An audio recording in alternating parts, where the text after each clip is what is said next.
Bezos or is it Warren Buffett? Is it who the hell is it? Is it Elon Musk securing it for, his production? I don't know, but I will say that a short squeeze is setting up in massive proportions based upon the deliveries and the exodus out of the exchanges. But we're seeing a draining of the world's exchanges, at least everywhere else besides the COMEX, which is getting filled. But there's some interesting developments. Last week, there's a man named Bruce Ikemizu, Ikemizu, and he was formerly head of Chinese bank ICBC Tokyo's precious metals desk, and now head of the Japan Bullion Market Association, kind of like the COMEX in Japan. He says the market may already be broken. He says London, to what Alistair was saying, appears to have virtually no physical platinum available for delivery.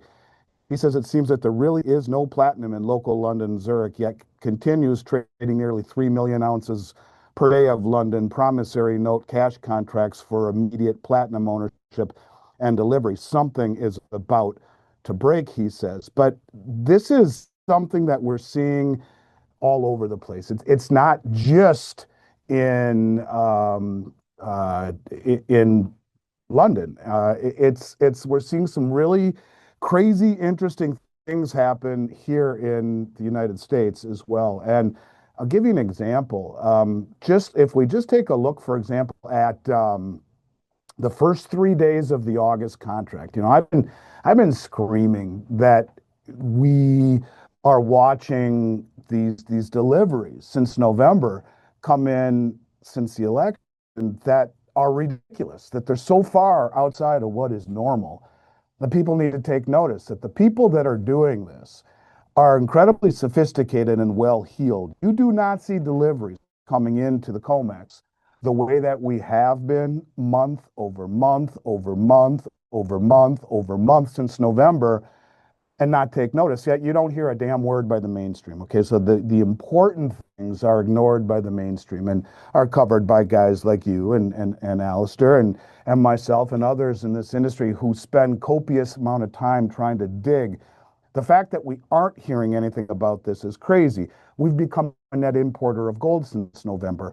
That's something that we haven't ever been in my 35-year career. Never, maybe a month here and a month there. Every single month, we're seeing massive amounts of gold and silver being brought into the United States. In the first 3 days of the August contract, we saw over 2 million ounces of gold post for delivery, over 20,100 contracts. Now, I used to say that less than 1% of contracts stood for delivery. During my career, that would be a truism. No one stood for delivery. These contracts were rolled over. These contracts were cash settled. It would be a way for producers or even a company like myself to hedge exposure. If I have 2,000 ounces or 5,000 ounces of gold in my warehouse, I will sell 5,000 on COMEX. If the price goes down on the 5,000 ounces of gold by $100, I'm down $500,000. But what I sold short on COMEX goes up commensurate. So it allows me to be market balanced, market neutral. I don't have any intention whatsoever of taking delivery of those contracts, but that is exactly what we are seeing. And to give you an idea, remember I said less than 1%, just within the first 3 days of the August contract so far, of the 20,126 contracts that were posted, 100% of those contracts, all of them, stood for delivery. That's $7 billion worth of gold that stood for delivery. Now, this is what we've been seeing nonstop. What is also interesting is that the majority of that gold, goodbye, left the exchange. Now, a lot of times people say, well, the stuff standing for delivery isn't leaving the exchange. It is leaving the exchange. And he asks himself, who the hell's doing this? Who's got that kind of bread, that kind of liquidity? But we've been seeing this every single month over month over month over month over month. 4 billion this month, 8 billion this month.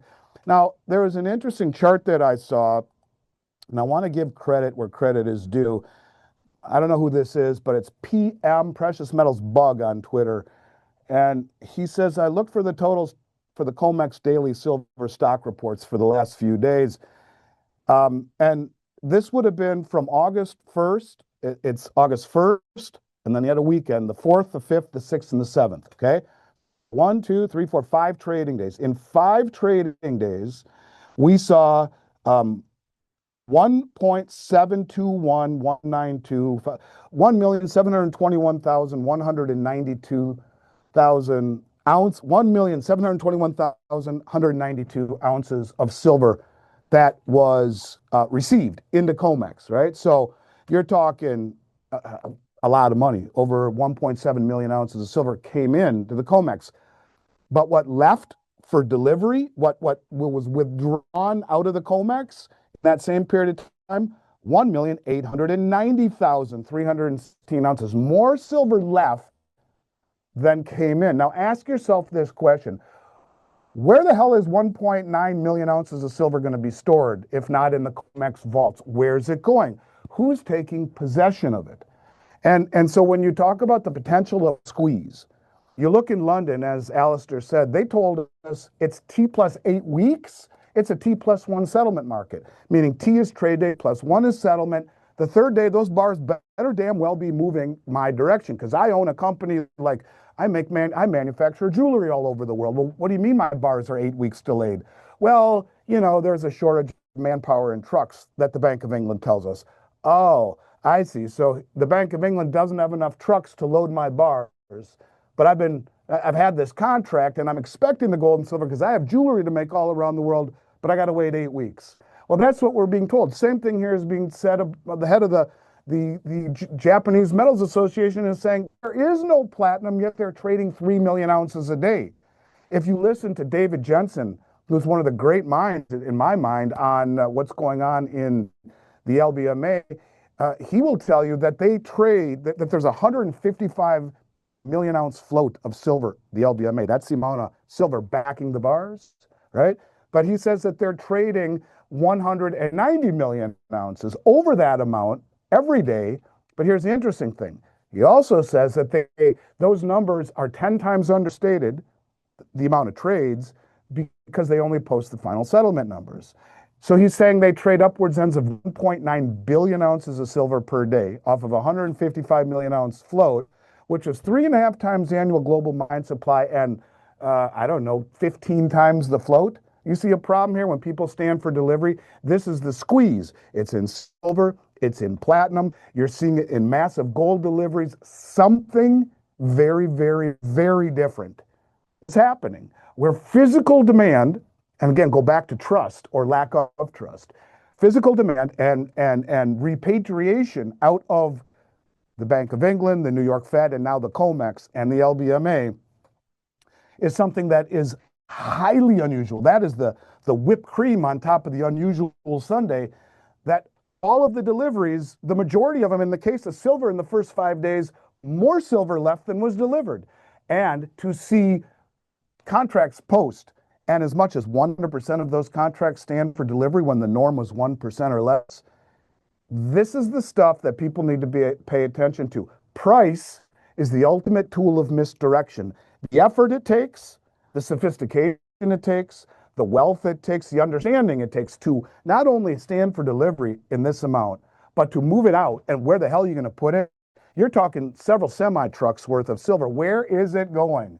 Who's taking possession of it? Could it be the Treasury Department under the guise of the Exchange Stabilization Fund? So they'll say it's national security so they can keep their mouth shut and not tell Congress? Or is it Warren Buffett? Is it who the hell is it? Is it Elon Musk securing it for his production? I don't know, but I will say that a short squeeze is setting up in massive proportions based upon the deliveries and the exodus out of the exchanges and this ecosystem that all of the traders have gotten used to, where stuff flows back and forth between the US and London and Switzerland. It's broken. And it seems to be accelerating little by little by little. Then you wake up one morning, bang, there's no one stupid enough to sell at these prices. And then you start to see prices move eastward. You'll see prices that will have real material impact in Shanghai, in Dubai, in St. Petersburg, in Moscow, the new BRICS exchange. The people that are accumulating and producing more than we are and understand it, I believe, will ultimately compete with the West because of this crap for real price setting, for real price discovery, because the distortions have been created in the West. Shame on us. Shame on the folks at the Bank of England for doing this. And it's now being used against us in this manner where, yeah, go ahead.